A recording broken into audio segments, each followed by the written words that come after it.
اعوذ باللہ من الشیطان الرجیم بسم اللہ الرحمن الرحیم قال اللہ الحکیم فی خطابہ المتین بسم اللہ الرحمن الرحیم وَاعْلَمُوا أَنَّمَا غَنِمْتُم مِّن شَيْءٍ فَأَنَّ لِلَّهِ خُمُسَهُ وَلِلرَّسُولِ۔ خداوند متعال آپ سب کی توفیقات میں اضافہ فرمائے۔ یہ ایک سوال کیا گیا ہے کہ خمس اور زکوٰۃ میں فرق کیا ہے، تو یہ آپ کی خدمت میں عرض ہے۔ زکوٰۃ اور خمس کے بارے میں، زکوٰۃ کے بارے میں قرآن مجید میں کافی آیات ہیں۔ خمس کے بارے میں 10ویں پارے کی پہلی آیت خمس کے بارے میں ہے۔ زکوٰۃ اور خمس اسلامی مالی عبادات ہیں، یعنی عبادات ہیں، مالی عبادات، لیکن ان دونوں میں اہم فرق موجود ہے۔ ایت اللہ سیستانی، ایت اللہ خامنئی حفظہم اللہ کے فتاوی کے مطابق آپ کی خدمت میں کچھ عرض کرنا چاہتا ہوں۔ زکوٰۃ اور خمس میں فرق کیا ہے؟ نمبر ایک یہ ہے کہ حکم کی نوعیت۔ زکوٰۃ مخصوص اموال پر واجب ہوتی ہے اور اس کا مقصد سماجی انصاف اور ضرورت مندوں کی مدد کرنا ہے۔ خمس بعض مخصوص اموال اور سالانہ بچت پر واجب ہوتا ہے اور اس کا مقصد اسلامی معاشرے کی مالی ضروریات کو پورا کرنا ہے۔ واجب ہونے کے شرائط۔ زکوٰۃ ان اموال پر واجب ہوتی ہے جو نصاب کی مقدار تک پہنچ جائیں اور مخصوص شرائط پوری ہوں تو تب جو ہے وہ زکوٰۃ واجب ہوتی ہے۔ زکوٰۃ کا لفظی معنی ہوتا ہے پاک کرنا، یعنی اپنے مال کو پاک و پاکیزہ کرنا، جو اللہ نے اس میں حق غربا مساکین کا رکھا ہے وہ ادا کرنا۔ خمس 7 چیزوں پر واجب ہے، جن میں کاروبار کا منافع ہیں، معدنیات ہے، خزانہ ہے، حلال و حرام مال جب آمیزش ہو جائے، مل جائے، مخلوط ہو جائے، غوطہ سے جو حاصل شدہ اشیاء ہیں، جنگی غنیمت ہے، اور وہ زمین جو ذمی کافر کسی مسلمان سے خریدے تو اس ذمی کافر پر بھی خمس واجب ہے۔ تو یہ چیزیں خمس جن پر واجب ہے، اور ان کو مصرف کہاں پہ کرنا ہے، زکوٰۃ کو خرچ کہاں پر کرنا ہے، اس کے مصارف کیا ہیں، خرچ کرنے کے مقامات کیا ہیں۔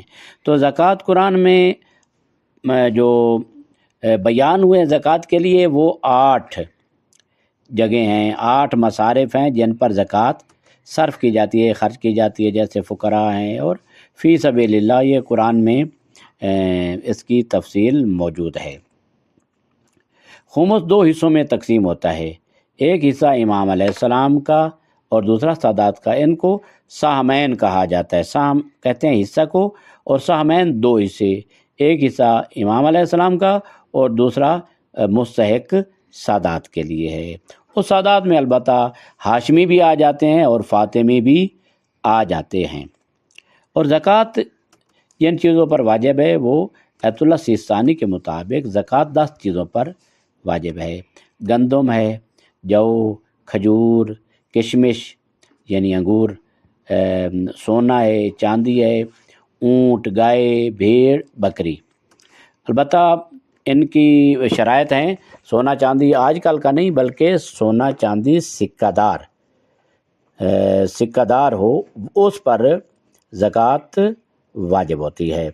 ان اموال پر زکوٰۃ واجب ہونے کے لیے ضروری ہے کہ وہ نصاب کی مقدار تک پہنچ جائیں، اور دیگر شرائط بھی اس کے موجود ہیں جو انشاءاللہ کتب میں موجود ہیں۔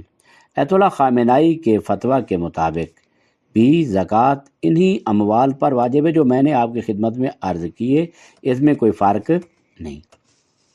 تو میری عرائض کا خلاصہ یہ ہوا کہ زکوٰۃ مخصوص اموال پر واجب، مخصوص مصارف کے لیے ہے۔ اس کے مصارف یعنی جہاں پہ خرچ کرنا ہوتا ہے وہ اس کے مخصوص مصارف ہیں، اور خمس بعض مخصوص اموال ہیں، سالانہ بچت پر واجب ہوتا ہے۔ 2 حصوں میں تقسیم ہوتا ہے، ایک مال امام ہے اور ایک مال سادات ہے۔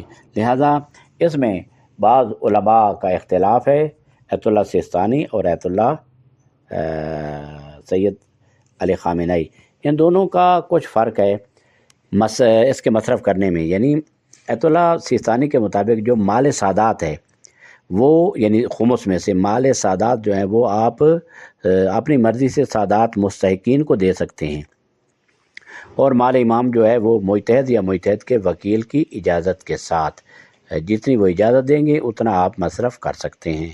نہیں تو متحد یا اس کے وکیل کو دینا پڑے گا۔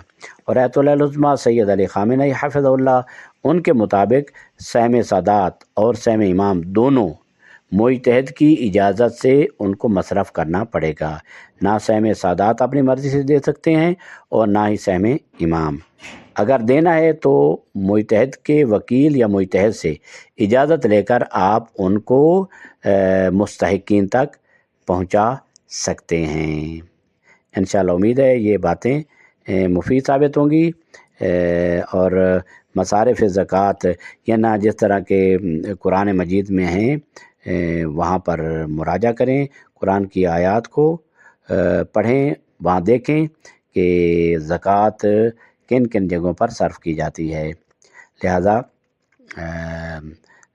سونے چاندی کے بارے میں خصوصاً اکثر بیشتر سوال کیا جاتا ہے کہ سونے چاندی پر زکوٰۃ کتنی ہے، تو آج کل کا سونا چاندی جو ہے یہ تو زیور بنے ہوئے ہوتے ہیں، یہ سکہ دار سونا اور چاندی نہیں ہے، لہذا اس پر زکوٰۃ نہیں ہوگی، وہ سکہ دار پر ہوتی ہے۔ اور اس طرح اونٹ ہے، گائے ہے، بھیڑ بکری ہیں، ان کے لیے جو ہے کچھ نصاب ہے کہ اس نصاب تک اگر پہنچ جاتے ہیں تو پھر ان کے اوپر زکوٰۃ ہے، نہیں تو زکوٰۃ نہیں ہوگی۔